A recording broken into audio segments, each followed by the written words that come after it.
So the title of my paper is Heidegger's Heimlich and Tagore's Home.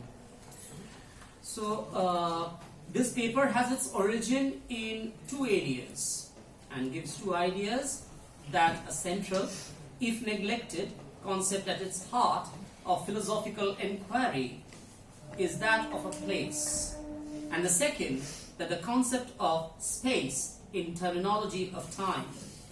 So when we talk about place in Heidegger's terms, Heidegger's topology of being becomes a very important aspect, and the topography becomes the place, whereas the topology of being becomes the space.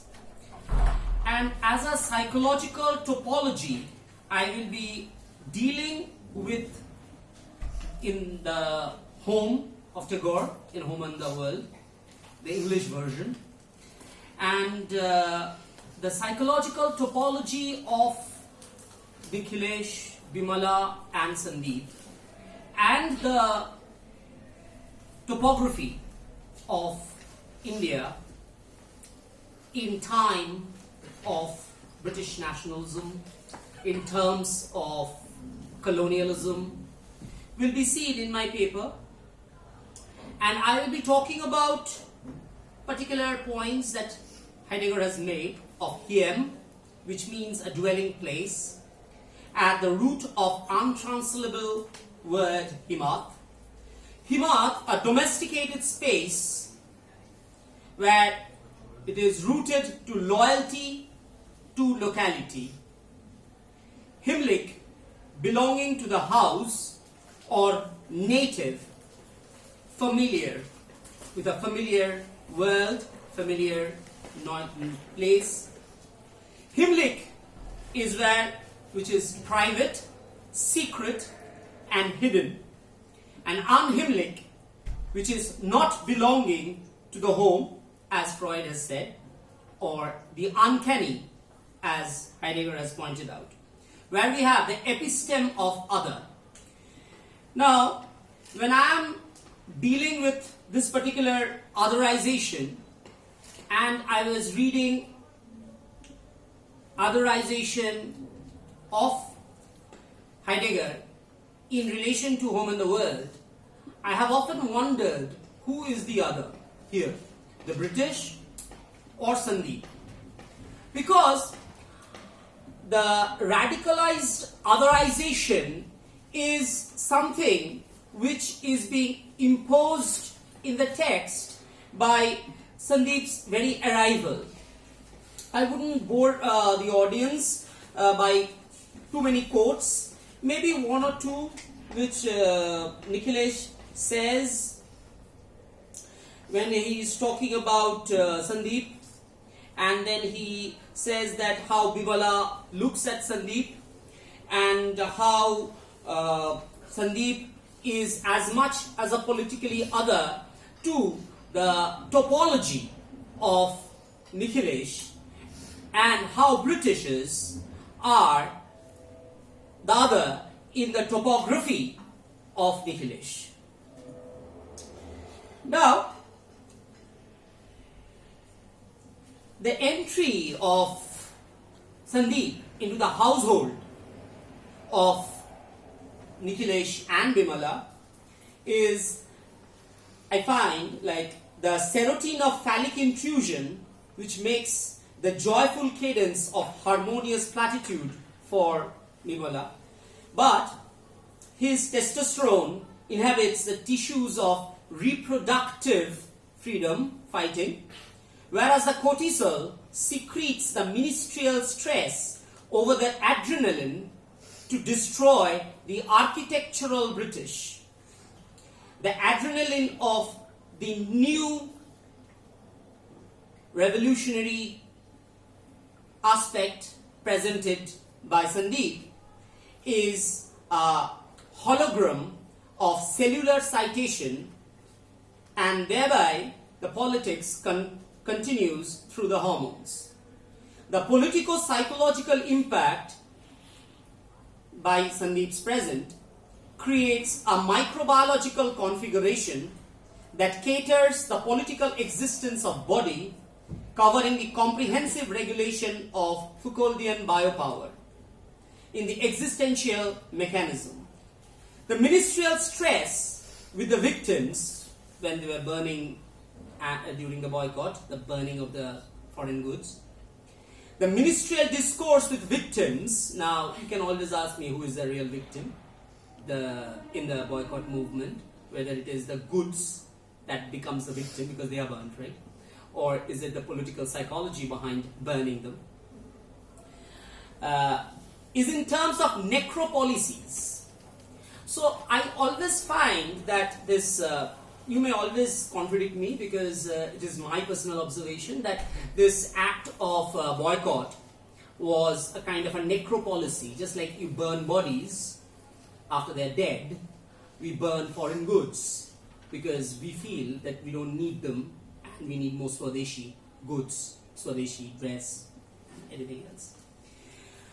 The ministerial discourse with the victims in terms of necropolicies orchestrates monologic parameters of death, the epistemological raptures between the managerial trajectories of the primordialist or substantivist prowess, having both the segregationalist impulse and self-righteousness, continuously tries to create a self-legislating capacity of Congress Party of that time. And the citizens hang in the expectation of plenty, and the rack and the screw of hormones keep screwing with the morality to provide a mathematics of closure to politics. Thereby, what I find here is religio-sentimentalization and sentimentic otherization is also going around.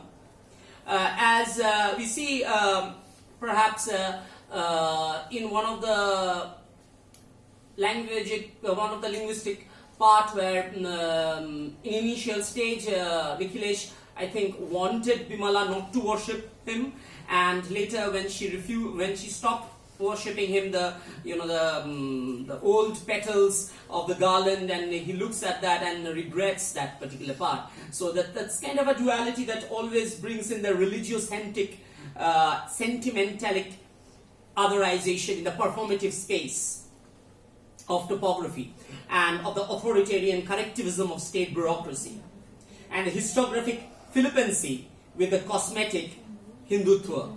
Because that was in worshipping with the marigold garland is kind of a cosmetic Hindutva, making the true time and space a collateral damage in police d'écriture politica. So police d'écriture politica is something which is being going on in Rome for a long time, and it has started from the Crusade. And the writings which is has to be political or it will be policed into a linearity. Now my final conclusion, I think the time is there. So what I find that Heidegger offers a history of being, and when we are talking about the being in this particular novel, we have it is culminating in the technological understanding of the being. And here, the being being both Nikhilesh and the very testosterone-provoked Sandeep has a kind of a biopower in inculcating them in the understanding of the subject. Thank you. Any question? Any observation? When you speak of home, I remember being in the world by Heidegger, and he speaks of the earth, which is anything but the home. Exactly. Which is the region of art. Yeah, and that is what I'm saying. Like, when you read Tagore, it's the home becomes a very not a very accepted format. Home is not a home. The home is everything other than the earth. It is not India. In Home in the World, I feel that it's not just India. It's a home of his art. that he's talking about, and in Heideggerian version, and that is why I feel that when I use the word Heimlich and Unheimlich, I have tried to find that Nikhilesh is a Heimlich, because he is bound to that art, and the home in the idea of Heideggerian art and not art, and Sandeep being the unheimlich, who is the uncanny of the art, but very much of the earth. In your discussion, you have used the hormonal effects, adrenaline, pituitary glands. Actually, if I go by this adrenaline and non-adrenaline, these are released for emergency situations or defense mechanisms. Absolutely. Yeah? So because of the STH, the growth hormones prevails all the time, excluding emergency. So the final conclusion is what? My conclusion is basically the growth of the society, the peace, happiness, tranquility that prevails, excluding a sporadic instance of the particular adrenaline or non-adrenaline. That is the way actually you have converged your discussion. Is it? Thank you. Thank you.